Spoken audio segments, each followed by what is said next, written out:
Je confirme l'information parce que en date du 5 novembre 2015. Ayo makuru niyo koko.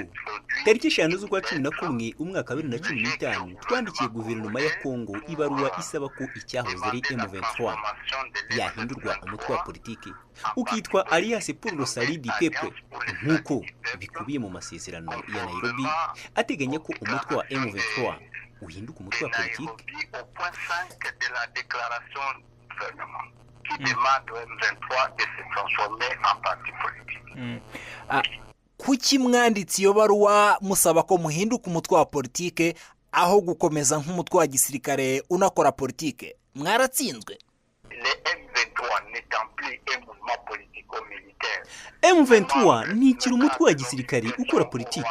Abantu bacu bamwe bari mu Rwanda, abandi bari muri Uganda, kandi ntabwo twaterera agati muri yinyo.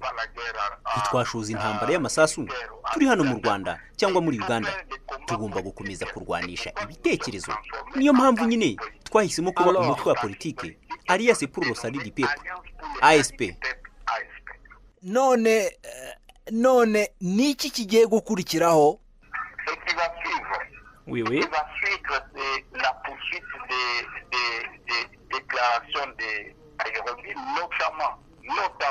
notamment l'accord. Ikigiye gukurikiraho ni ugukurikiza ibiteganywa n'amasezerano ya Nairobi. Ndabisubiramo amasezerano yo ku itariki 23 z'ukwa gatatu ishyirwa mu bikorwa ry'aya masezerano niryo tugiye gukora. Urabizi ko i Nairobi abari bahari bumvikanye ko abarwanyi ba M23 bazasezererwa, ariko amasezerano ya Nairobi yateshejwe agaciro na guverinoma ya Kongo n'abari abarwanyi ba M23 avuga ko ASP igiye gukomeza gukurikirana ibyumvikanweho n'abari muri M23 ariko mu buryo bw'ibiganiro. Va continuer avec le cahier de charge de l'ex-M23, mais aussi demander la mise en œuvre, mais avec des méthodes politiques. Ministri Mende yabwiye Royal TV ko guverinoma ye yifuza kubabona mutahuka mu gihugu cyanyu. Ubundi niki kibabuza gutaha? Nous allons rentrer effectivement. Mais tout doit se préparer. Tuzatahuka rwose. Ariko byose bigomba gutegurwa bikanyura mu mucyo. Abari abarwanyi bacu, abari abanyapolitiki bazajya he?